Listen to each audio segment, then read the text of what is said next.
So now we are discussing your question number 32 और ये है रीजनिंग एजर्शन का क्वेश्चन।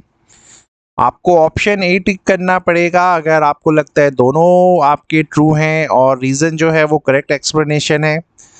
बी ऑप्शन सेलेक्ट करना अगर दोनों ट्रू हों लेकिन रीजन करेक्ट एक्सप्लेनेशन ना हो। एंड सी और डी को सिलेक्ट करना एजर्शन ट्रू या एजर्शन फॉल्स। ये सारा लिखा हुआ है तो we will check one by one. इसने क्या बोला है, जो सम है 20 टर्म्स का, जो सम है 20 टर्म्स का वो है इतना। तो हमें ये चेक करना पड़ेगा, यानी अगर मैं यहाँ पे S20 की वैल्यू निकालूं तो ये हो जाएगा 20/2 into twice of A into 19 और डिफरेंस यहाँ पे आ रहा है 2 का, तो क्लियरली हो जाएगा 10, है ना। इसको डिवाइड करेंगे तो 10 हो जाएगा और ये 2 + 38, 2 + 38 हो जाएगा आपका 40 एंड 40 इंटू 10 इज योर 400। तो ये स्टेटमेंट ठीक है।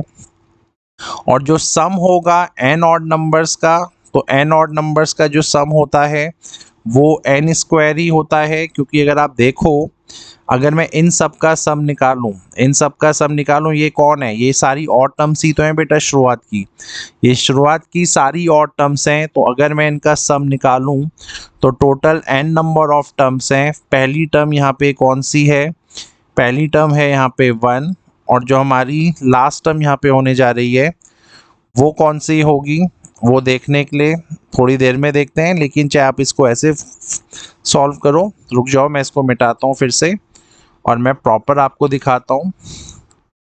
Let's say we have total number of terms as n, तो सम का formula is known to you, n/2 twice of a यानी 1, and this is also n-1 और डिफरेंस यहाँ पे 2 का आ रहा है। तो इसको जब आप सॉल्व करेंगे तो आपको n² ही मिलेगा कैंसिल आउट करके, ये रूल हमें पता है। तो अब ये पूछ रहा है भाई देखो दोनों के दोनों ट्रू तो हैं, तो ऑप्शन ए और बी में से कुछ भी हो सकता है, लेकिन मैं ऑप्शन 1 को ही क्यों सेलेक्ट कर रहा हूं, मैं इसका रीजन आपको देता हूं क्यों।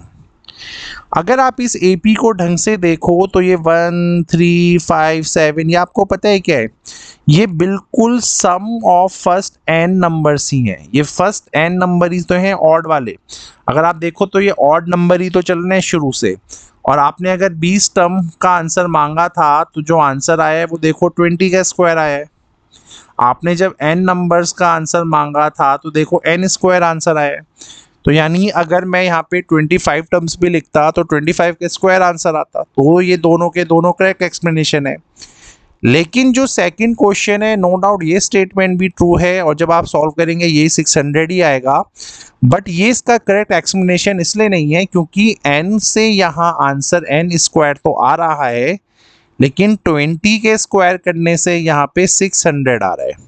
तो डेफिनेटली ये इस रूल को तो फॉलो नहीं कर रहा है जो यहाँ पे चल रहा है।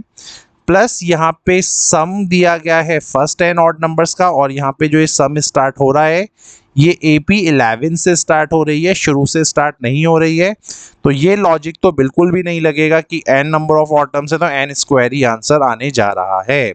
तो इस वजह से जो ऑप्शन नंबर 2, क्वेश्चन नंबर 2 है उसका आंसर है B, और जो क्वेश्चन नंबर फर्स्ट है उसका आंसर आया है मेरे पास ऑप्शन A। ठीक है, सो विद दिस थिंग आपको थोड़ा सा ये क्लियर होना चाहिए, हो भी गया होगा। तो ये डायरेक्ट लॉजिक होता है बेटा तो आपका ट्रू है, अदरवाइज नहीं है। Thank you.